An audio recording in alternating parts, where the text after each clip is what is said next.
Welcome back, you pugnacious pummelers. I'm Lupinefiasco, this is Daily FaB Gameplay, and today we are playing Jarl Vetreidi. For anyone who's new to the channel, what we do here is review replays of games I played on the Talishar.net client days or weeks ago. After enough time has passed, that I lose my bias and can more objectively judge the quality of my games. I will talk through turn cycles as if I were taking them now, explaining my thought processes for the lines I would take and comparing them to the lines I did take. We either learn from my mistakes or reinforce good play patterns with the overall goal of tightening and optimizing our gameplay in the future to take down paper events and walk away with that shiny cardboard. If you would like to check out the deck I'm playing here or try it for yourself on Talishar, there is a FaB deck link in the video description below. While you're down there, if you haven't already done so, please consider a YouTube subscription. It's the best free way to support me and to make sure that you see daily FaB gameplay in your video feed 5 days a week. I have a Blue Sky, I have a Discord, and I have a Patreon where you can find the matchup guide for this deck list. Now, without further ado, let's jump right into the action.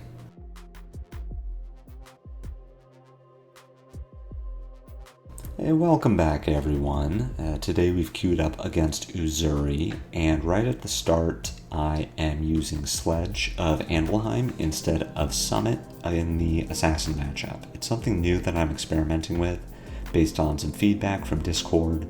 The idea being that Sledge is better in a fatigue game, just because, especially against Assassin, just because of how well it pairs with Spring Tunic, being able to send 6 off of a single blue if Tunic is up. Playing towards fatigue, once we get down into the last 20 cards of either deck, Summit and Sledge are pretty equivalent in that they both deal 6 damage off of 2 cards. But Sledge does still have a bit of the advantage if I ever need to significantly block out. Maybe our Uzuri opponent or whoever has been pitch stacking some big attack, and we want to put 3 blue, 3 blocks in front of it, and then use our 4th 3 block with Tunic to send Sledge. What Sledge also does for us is let us send 6 at any point in the game, rather than Summit, which says that we would be sending 4 until such a point that we break our Stalagmite. And yeah, Assassin is going to let us use Stalagmite a little bit easier.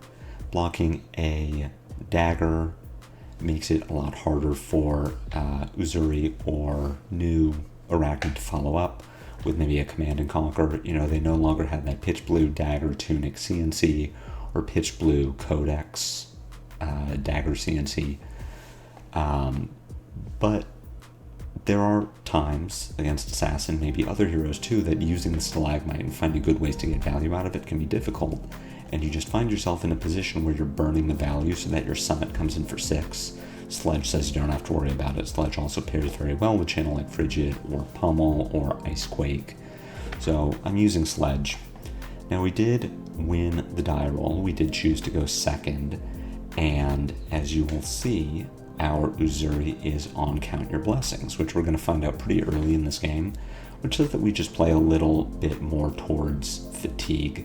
Not that Jarl doesn't want to do that anyway, right? We have this Felling of the Crown, which we're probably looking to pitch rather than attack with. Now we can plan to discard Fruits of the Forest at the end of this turn to gain 2 life. We're going to see what Uzuri does, if she forces us to block or maybe just ends. We do have these 2 3 blocks in hand. We've got an E-Strike coming in for 7, so we kind of have an interesting choice, right? We can block for 6, go to 39, and then discard Fruits to go up to 41. We could also block with Imposing Visage and Fruits, take 2 down to 38, and keep this Felling of the Crown if we are playing towards fatigue, or rather if I knew at the start here that I was playing towards fatigue, maybe I would want to keep Felling just to maintain some threat density. But I don't really know that I'm playing towards fatigue yet. Our Uzuri is presenting more than 60 cards, but 62 isn't really a number that I'm associating super heavily with a 30-minute, 20-turn game. So I think blocking with Felling is fine. It puts an Earth card into our graveyard. We're going to discard Fruits to gain 2 life, which is the second Earth card in our graveyard. If we drew into a Summer's Fall right now, then we would be able to play it and decompose. We do draw into the Oaken Old and an Earth card, but no Ice card. So I do like throwing Glacial Footsteps, presenting 8. Let's see if we can get some sort of reaction out of our opponent. Maybe Uzuri gives us 2 or even 3 cards to prevent this damage. We're going to Arsenal Oaken Old. We do have some ability to protect it with equipment, though I am starting to rethink Coronet Peak. I'm starting to rethink this build generally. I don't know if I necessarily want to be playing Summit all of the time for the same reasons that I mentioned. Even in the matchups where we do want to block with Stalagmite, we are comfortable playing with a shield and know that we're going to get our value out of it. Summit is still a 2-card play, and if you haven't broken your shield yet, it attacks for 4, which is pretty bad.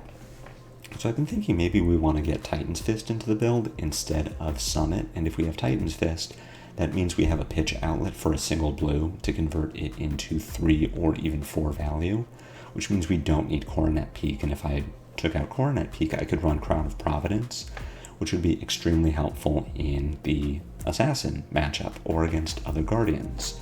So something I'm thinking about overall is how I could get Titan's Fist into this build.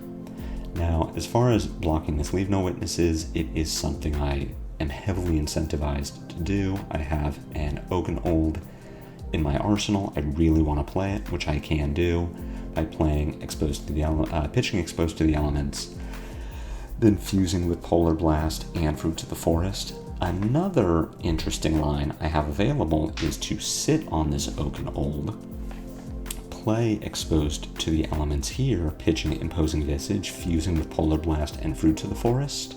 Then I can put a -1 counter on my opponent's Spring Tunic and blow it up. After that, I am probably looking to block the Leave No Witnesses with Polar Blast and Gauntlets to cover 4. At that point, the only card in my hand is Fruits of the Forest, which I'm pitching to Coronet Peak and putting my opponent on 3 cards. If I had not just seen a Count Your Blessings, I am more inclined to block with Imposing Visage and Gauntlets, then throw the fused Oaken Old, Arsenal, Polar Blast, and discard Fruits of the Forest. It's a massive play. But because I know that this game is going to go long, I think I'm a little more incentivized to go for the exposed play, snipe an early Tunic, deny my opponent a ton of resources, and also start being able to apply Frostbite. And that is what I decide to do in this game as well. At this point, yeah, I do like cashing in armor, keeping Fruits of the Forest in deck for a little late game life gain. And I think I'm fine using armor here if it means putting my opponent down a card for their next turn. And that is what I decide to do in the past as well. Now, Count Your Blessings make this play a little more suspect. My opponent can pitch a blue to pay the 1 and then use their floating 2 resources to play Count Your Blessings and not really go. I didn't really force them to do anything that they aren't already trying to do, but I am really okay putting Uzuri on 2 cards. Her turns become very predictable when she's on 2. Drawing into a hand that unfortunately does not play /fuse the Oaken Old. We do have a few lines available. The Spider's Bite is not something I really want to block. What I'm looking at doing here is playing Staunch Response and pitching a blue to pay for it. I can then pitch a blue and a red, pitch Glacial Footsteps or Channel Mount Ison and Sink Below to Sledge. I don't need to block this Isolate because I can play Staunch Response. Now, if this is a Command and Conquer, ouch, that's pretty unfortunate for me, but I really don't want to put the Footsteps and the Channel Mount Ison in front of it just on the off chance that it's a CNC. I could let this resolve, wait for my opponent to react, and then play the Staunch Response in response to them using the Uzuri reaction. It's probably the line I should take. I'm a bit out of practice when it comes to the assassin matchup. This would be a great opportunity to staunch response, just because I can't staunch once the CNC is on the board, but when the CNC is face down, that is the opportunity for me to play the defense reaction. We are going to de-react here just to use our cards efficiently. It isn't something that I'm not concerned about the double trouble. I am just concerned about using my cards well. But yeah, misplay on my part, not reacting to Uzuri's reaction. If the CNC gets flipped up, then we are kind of in a really bad spot. At that point, I'm probably over pitching to Sledge. I'm probably just taking an intellect penalty, right? Pitch staunch response, pitch a blue, arsenal the sink below, keep a glacial footsteps in hand. But losing the Oakenold would be pretty unfortunate. We draw into a hand that can fuse Oakenold, which we feel great about. We're not going to block the Spider's Bite. We're just waiting to see what Uzuri has lined up. Hoping for something like maybe a Leave No Witnesses as the worst case scenario. We'd be able to block with Channel Lake Frigid and Gauntlets to cover 4, and then on our turn be able to use our Tunic, Command and Conquer, and Winter's Bite to play the Oakenold and then fuse it with Crumble. But the fact that Uzuri is just passing the turn is much better for us, because it means that we get to play Winter's Bite, get a card out of Uzuri, play Oakenold, fuse it with Crumble by pitching Channel Lake Frigid, and then we even get to Arsenal Command and Conquer. I'm really down on arsenaling Crumble to Eternity. It's fine. It's a fine card to arsenal. It isn't the worst thing that Jarl can put into his arsenal. It's just really hard to get value out of it without taking a massive intellect penalty or losing a ton of value because you didn't attack. I usually choose to just skip the arsenal. Like, say we had to block with the Command and Conquer on our last turn, and we didn't have it available to arsenal, I just wouldn't arsenal here, and that never feels good. Arsenaling the CNC instead is just really great. Feels really, really good.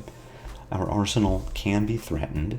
Uzuri is going to get to keep possibly 1 card in hand if she just takes 9 here. If she was able to keep a blue and had a Command and Conquer or Leave No Witnesses in arsenal, then we would need to protect our CNC in arsenal in some way. But if Uzuri is instead going to take 6 and lose the 2 cards in her hand, the Frostbite counter prevents her from playing a Codex or a Leave No Witnesses, so I feel okay about arsenaling my Command and Conquer. With Crumble in hand, we feel great about drawing another Exposed to the Elements, perhaps. We could draw into another Oakenold. We have ways to play out the rest of our turn. Now we are hoping that we draw into something like a Pommel or a Command and Conquer, a Channel Lake Frigid, so that we can use multiple cards in this turn. Drawing into a second CNC is fine. We are going to play this Pommel. So what I think I'm trying to do here is play the Command and Conquer from Arsenal, pitching Crumble to Eternity. Then I think what I want to do is pitch my second Command and Conquer to play the Pommel and arsenal a Polar Blast, so that on my next turn I have the line of use Tunic to play Polar Blast and draw a card and be able to play with a 5-card hand. Uzuri is definitely going down to 3 cards here. One from Command and Conquer, destroying the arsenal, the other from Pommel, forcing a discard. Maybe Uzuri has Count Your Blessings in arsenal and she gets to play that at instant speed, so that the Command and Conquer doesn't have anything in arsenal to destroy. But that means that Uzuri is missing a card in arsenal and is going down 2 cards in hand. Choosing to pitch the Polar Blast here says that what I'm looking to do with this hand is now use Tunic to pay for Pommel and arsenal this Command and Conquer, which I think is a fine line. This is obviously wrong, and I'm going to undo this because, as I was saying, I really don't want to ever arsenal Crumble to Eternity.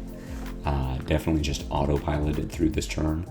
We want to Tunic Pommel, Arsenal CNC, and that just means that we have a Command and Conquer in Arsenal, so that we can maybe draw into another pummel, or play Channel Lake Frigid CNC, do something on our turn, pressure our Uzuri opponent in some way, rather than arsenaling the Polar Blast and maybe running into a situation where we don't draw an attack.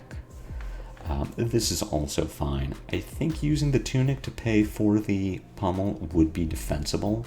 Keeping the double fused blue in hand is totally fine because we still have more Oakenolds that we can draw into, and here we are in a situation where if we had kept our if we'd used our Tunic and used our Crumble and kept our Crumble, then our hand is Crumble, Autumn's Touch, Pummel, Oakenold, and we get to just play fused Oakenold and sit on CNC and Arsenal, Pummel in hand. So I think that would have been good. It would have been a defensible line, at least something to think about. What we did isn't necessarily wrong, but it would have put us in a really good position if we draw into our next Oakenold. What we can do instead is just play Command and Conquer, pitch Autumn's Touch, pitch Frostbite to play Pummel, and then Arsenal Oakenold and look for a next double fuse opportunity.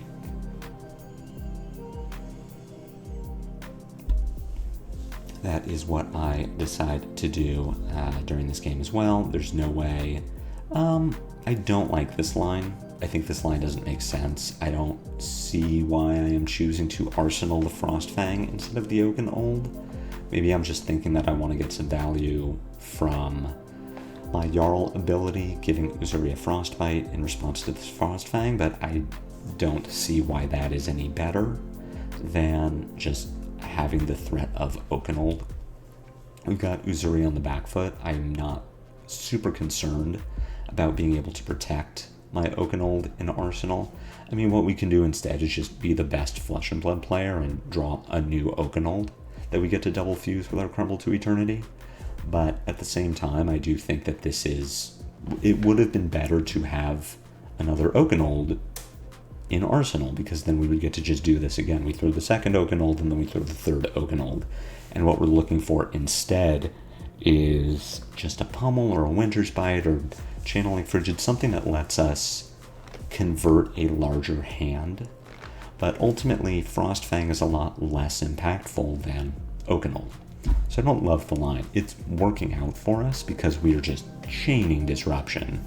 Fused Oakenold, CNC Pummel, Fused Oakenold is massively impactful. We are giving our Uzuri absolutely zero breathing room, but we could be even further ahead if we got to throw a fifth turn of massive disruption with double Fused Oakenold.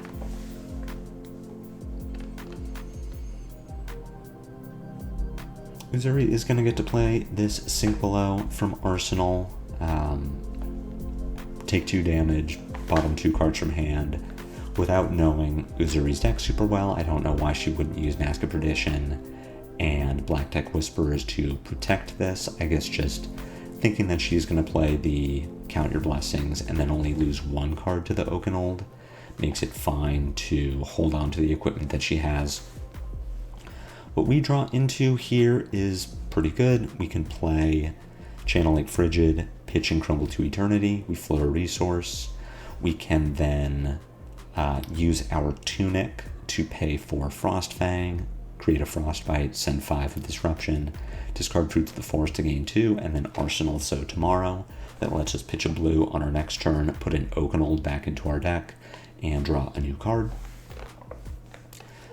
There's also a line where we pitch So Tomorrow to Sledge, send 6, and then discard Fruits of the Forest. But I think that the Frostfang is a little better. I don't necessarily love this line. Maybe my thinking is Uzuri has a Frostbite and we have a Channel Lake Frigid down. Her opportunity to really field any sort of defense is not great. Or rather, field any sort of offense is not great. And that might be true. I do think that the Frostfang would be a little more impactful here, and getting to put an Oakenold to the bottom of our deck on a turn where we've already pitched to Crumble to Eternity so that we're practically guaranteed to draw the 2 of them together would just be better than what we've done here. Uzuri just passes the turn. Time walking your opponent is always great. Unfortunately, we cannot keep channeling Frigid around because we only have one ice card in our hand. So this may be a time where I want to overpitch, and I'm just going to Icequake CNC. We can pitch Staunch Response to play Icequake, pitch Footsteps to play Command and Conquer, float a resource, and potentially bait our opponent into massively overblocking the Command and Conquer, thinking that we found our third pummel. We can also play the Frostfang from Arsenal to the same effect. We're representing Tunic Pummel right now. And I believe what I was checking for my opponent's graveyard was their defense reaction count to see if I think they might have a Sink Below or a Fate Foreseen in Arsenal. Deciding to hold on to the Command and Conquer. I don't hate this line because we still have a third pummel. And if we can line up CNC Pummel, then we are in a great position. At the same time, CNC Frostfang is also good. Effectively doing the same thing, taking 2 cards away from our opponent, whether they be in hand or in arsenal, is not an incredible distinction in a game where we are expecting to go very long based on our Uzuri gaining life. But in either case, disruption plus damage, definitely good. We're expecting Uzuri to gain more life over the course of this game. She still has 4 Count Your Blessings in deck, but we are in a good position. We have her at 34 cards in deck to our 46. We have Sledge, which is a much better fatigue weapon than either of her daggers. If we do end up going to very late game, sub 10 cards in either player's deck, we have a massive advantage being able to convert 2 cards to 6 damage every turn rather than 2 cards to 2 damage. We also have our Spring Tunic, so every third turn we can convert 1 card to 6 damage.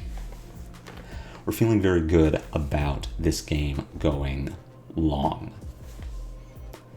And here we're going to hit our opponent for 5. We give her a Frostbite, and she can just pitch the last card in her hand to pay for the Frostfang effect. Playing very well around what is looking like is going to be a fatigue ending. A hand of reds here is really not what we wanted to see. We have a few options of how we can play this out. We could pitch 4 reds to Sledge. That's probably our worst line.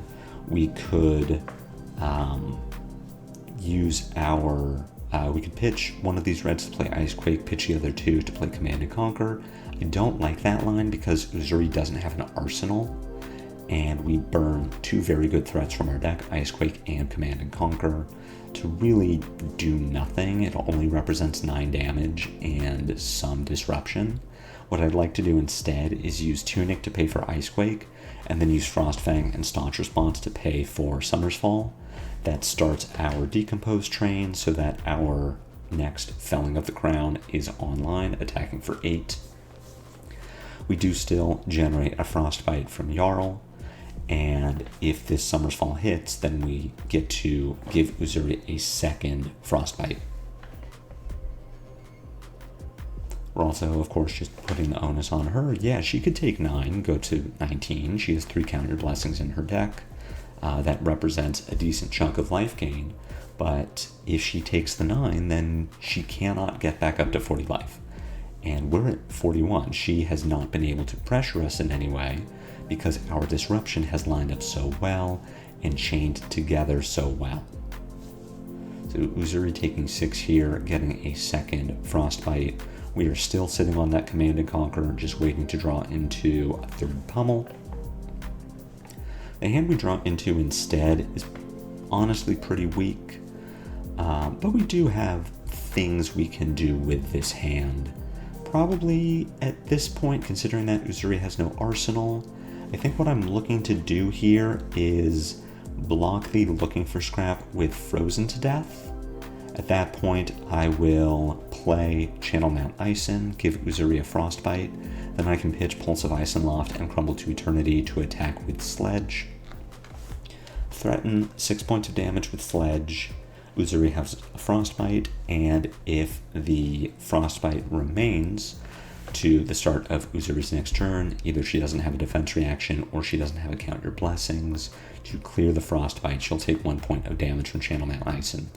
We have a different line available where we block with Frozen to Death, we Sledge with Channel Mount Ison and Crumble to Eternity and hold on to Pulse of Isenloft in case we need to play defense. The idea being that Channel Mount Ison is just a really good piece of fatigue tech. If your game is going long, you can set up a pitch stack of 3 Channel Mount Isons. You need other things to pitch. You would not want to play 3 in one turn. You would want to play 2 in one turn with 2 other ice cards in hand, and then attack with your Sledge so that you generate 2 Frostbites with Channel Mount Ison. With Jarl's ability, put 2 ice cards into pitch to pay for the flow cost, and then deal 4 points of damage from both Channel Mount Isons, triggering twice. I don't hate this line. It is a good way to use my hand efficiently, but there also is virtue in holding on to those Channel Mounts as a late game win condition. Getting Codex of Frailty and Persuasive Prognosis out of our opponent here just feels great. Drawing into another Exposed to the Elements. Unfortunately, we cannot play it. Well, what we could do, considering that our opponent has no resources floating, is pitch Pummel Summer's Fall to play Exposed, fuse Winter's Bite, and destroy their Vambrace of Determination. That just seems really bad. Though if we're being honest, all of our lines seem kind of bad right now, because we cannot easily defend against this Command and Conquer. Yes, we could put 3 2-blocks in front of it, but we lose a Pummel, which is a massive threat. We lose a Summer's Fall, which is a pretty good threat, and do nothing on our turn. We just pitched a Coronet Peak. I think what I'm more interested in doing is just letting the CNC connect. It doesn't feel great, but what I get to do on my turn is play Winter's Bite, give Uzuri a Frostbite, get a card out of her hand, then play Summer's Fall. And what I can even do with the Summer's Fall is decompose, targeting my own Channel Mount Ison, and put it back into my deck so that I get a little protection against fatigue, and I have my late game win con. Losing our Command and Conquer is still bad. We're still losing a threat. Of course, it doesn't do anything on this turn, but it will do something later. At some point, Uzuri will have an arsenal, and I'd like to be able to threaten it. But we lose way too much trying to protect our arsenal, just given the fact that we have 3 2-blocks and a non-block in hand. What we could also do is play the Winter's Bite and then pitch Exposed to the Elements and Summer's Fall to Sledge. We threaten 6 points of damage either way. Right, the Summer's Fall bottoming Channel Mount Ison is cute, but ultimately, like, whatever.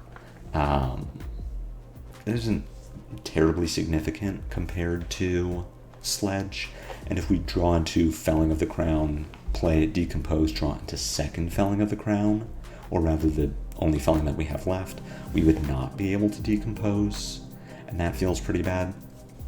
I don't love this pitch decision. I think my idea here being that Uzuri still has plenty of disruption left. She has no CNCs. I believe she has 1 Leave No Witnesses left.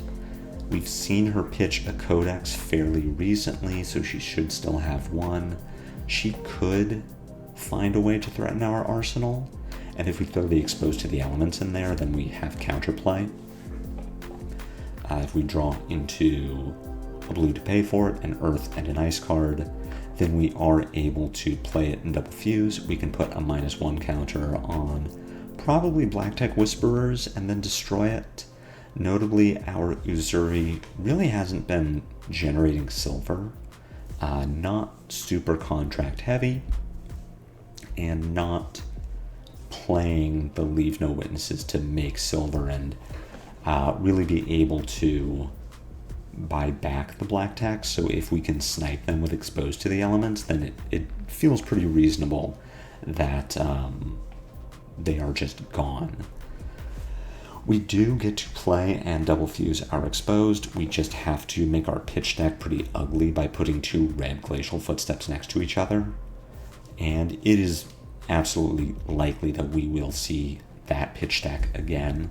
But with us being up more than 11 cards to what our opponent has left, we can probably afford to take that turn off and maybe pitch 2 blues, send one of the footsteps without Dominate, or even pitch one of the footsteps and a blue to sledge and then arsenal the other footsteps. I do think this is still the correct line. Destroying the Black Tech Whisperers just feels like it has the most potential to screw up what Uzuri is doing. We can afford to just take 4 here, lose the top card of our deck, assuming it's going to be a blue, and Uzuri won't make a silver off of this Leave No Witnesses. At least we are hoping it's a blue because, well, probably the worst blue to lose just based on our late game fatigue plan with Channel Mount Ison as a win con, but Uzuri doesn't make a silver and we still have our red threats in the deck. So play the Winter's Bite, give Uzuri a Frostbite, make her either pay or discard. We then have the option to Coronet Peak her by discarding the Autumn's Touch. We could also Tunic Sledge, which I think is what I want to do here. Just get our 6 points of value. Especially if Uzuri is pitching a blue to pay for the counter blessings. Paying 2 reds is a little more interesting. If we peek her, then Uzuri can't do anything on her turn. Because, well, if she's discarding, then yeah, we are just going to sludge. Very easy decision. We will just sludge for 5 because of the frailty. So Uzuri making our lives pretty easy there by showing us that she drew 3 reds. And the hand that we draw into is kind of reasonably okay. I think the line here is going to be Winter's Bite, Sledge, pitching Footsteps, and blue Winter's Bite. If I could have played and fused the Footsteps, I would have. Playing with Frostbite here is not a bad line. We generate a Frostbite. Uzuri gives us at least 1 more card. My only hesitation is having Footsteps in Arsenal just makes it very difficult to protect and play. We can only block with 2 cards because we would need to have 2 blues in order to just play the Footsteps. I also like Footsteps as a late game win con. 10 Dominate is a great way to close out a game. And thankfully Uzuri just passing, but we absolutely are in a position where that Footsteps could have been a liability if we can only, say Uzuri sends Surgical Extraction and keeps a card behind to represent a combat trick, a buff. We can only block with Felling and Sink Below because we would need to keep 2 blues in order to play the Footstep. It just potentially puts us into a weird spot. Now, less so because we've seen 3 Command and Conquers from our Uzuri opponent. She has an arsenal, so there's no way that she can play Codex of Frailty and CNC. I'm just saying, in a potential other game, that is a liability. Now what we've got here is us just playing Winter's Bite, give Uzuri a Frostbite, get a card out of her hand, play Felling of the Crown, decompose, bottom our Sink Below, and it's just a very solid 2-card 8. We do lose our Sink Below, so kind of a 3-card 8, but we are also not showing it to Uzuri. Keeping her on her toes, maybe she thinks we only have 2 Sink Belows overall. We didn't have a 3rd one in the deck, or just leaving her to wonder where it is, maybe screwing up her count of our pitch stack if she is keeping track. Our other line would just be to play Glacial Footsteps, Arsenal, Felling of the Crown, and take an intellect penalty. So that sounds worse than this line, where either way we are losing a card's worth of value, either because we took an intellect penalty or because we had to bottom to Felling of the Crown. but I think felling for 8 that just compounds Uzuri's inability to do anything on her turn is worth bottoming that sink below. We get a Count Your Blessings out of Uzuri, just doing it to play around our Jarl ability. Getting 2 cards out of Uzuri's hand ahead of the felling effect is great. Oh, and of course, Uzuri being able to pay for the Winter's Bite as well. So, still in a really good position where Uzuri bottoms a card to the felling, either takes 8 in order to keep a card that she is going to be taxed to pay for, or takes 5 and then has no turn, and we just accomplish time walking her. Notably, Uzuri has played all 6 copies of Count Your Blessings. She only has 32 health left to work with, now 26. With 22 cards left in her deck, we draw into our Remembrance. We're going to have to do a quick graveyard check. There should be 1 Oaken Old left in our deck, and ideally I am remembrancing 3 copies of Oaken Old. So we're in a weird situation just based on what's in our hand and arsenal. I think playing the Footsteps here is a fine decision. We get to arsenal the sink below and just attack for 10. 10 is a big number even when you're at 26. And keeping in mind that you have no other ways left to gain life. If Uzuri just takes 10 here, goes to 16, maybe tries to do a cute line with Prognosis, then does the damage justify that? And I think the answer, certainly in this case, as we're seeing from all these blues, is no. Because of the way our deck is constructed, we've just pitched a Remembrance to keep it in the deck. We have Sledge. I feel great about this. I don't care that I'm not affecting Uzuri's life total at all. If she's going to give me 3 cards to not take damage from this Glacial Footsteps, that's fantastic, because it's 3 cards that she just doesn't have available. And if she does take 10, that's even better. I still have plenty of damage left in my deck. We have a copy of Oaken Old. We have a Remembrance to bring the Oaken Olds back. We have Felling of the Crown here. What I would like to do with this hand, if I can get away with it, is block with Autumn's Touch. I would like to keep felling So Tomorrow and a blue if I can. If I could tunic the So Tomorrow and put a felling back, put an Oaken Old or a felling back in my deck, that'd be great. But we can also just take this damage. Currently our hand blocks for 5. I don't love this play. I'm glad I'm not choosing to block that. So our hand can block 5. We can either block with So Tomorrow and Imposing for 5, or we can block for Imposing and Autumn's Touch for 5. Here, keeping track of what our opponent could do to turn on Shakedown. They can use Vambrace. They can use Mask of Perdition.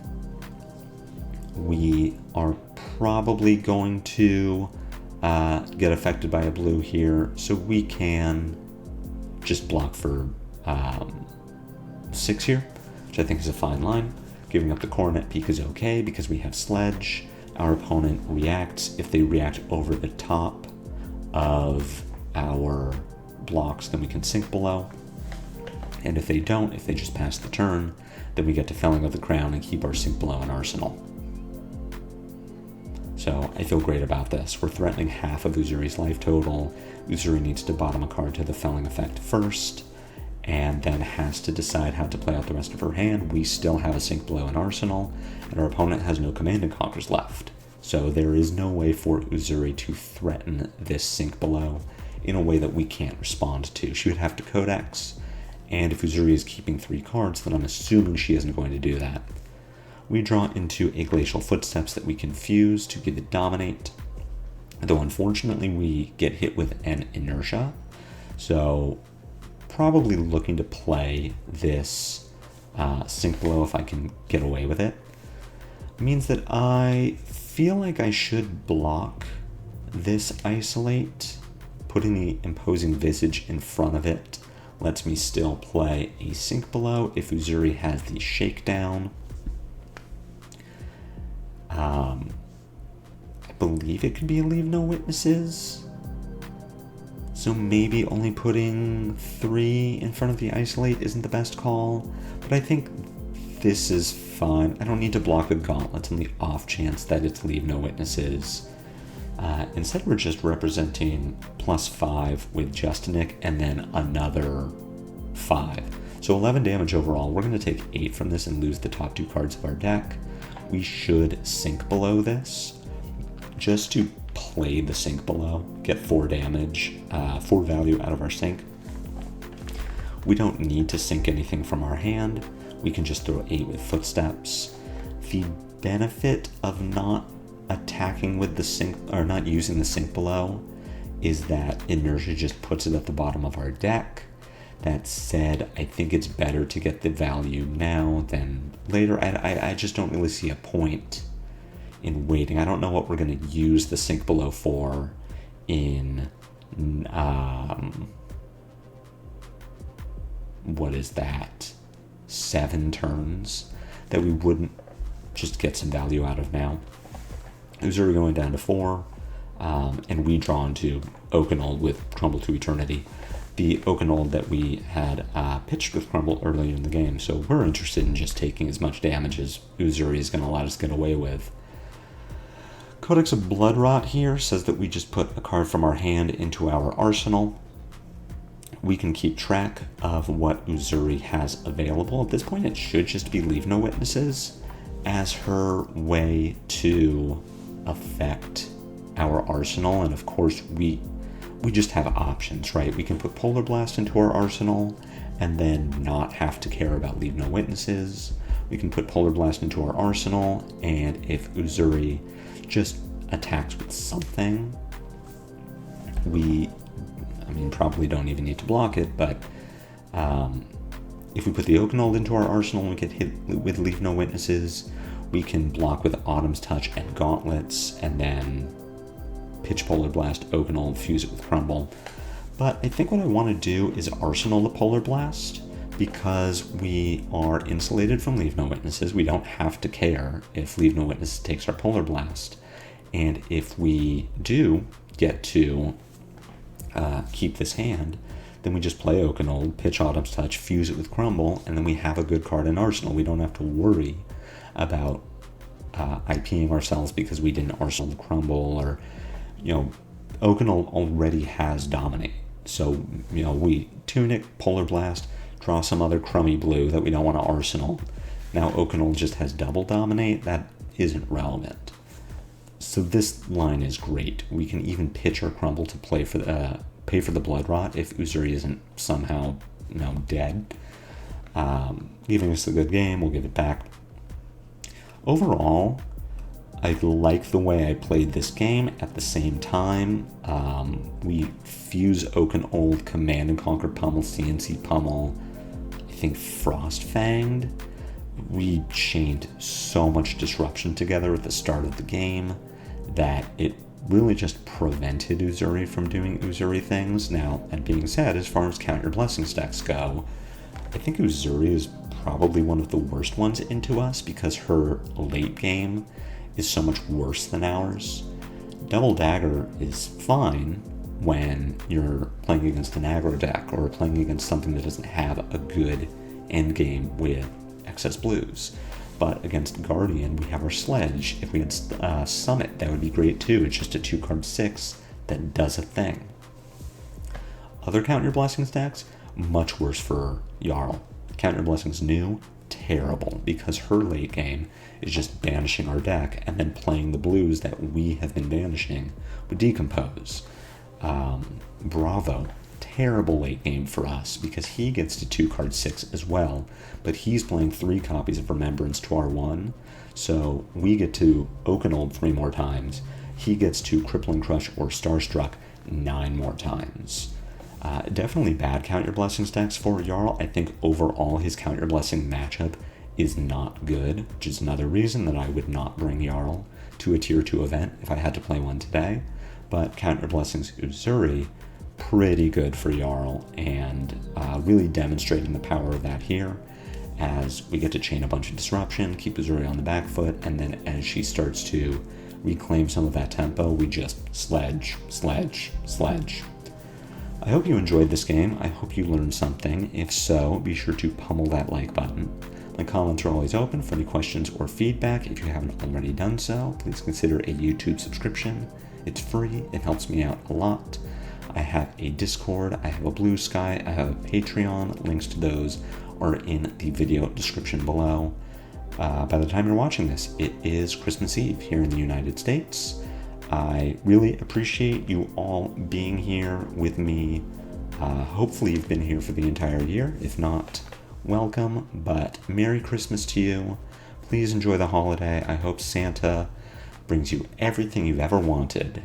I will have a new video for you, hopefully December 26th, as my Christmas present to you. It will be content. Until the next time I see you on Daily FaB Gameplay, take care.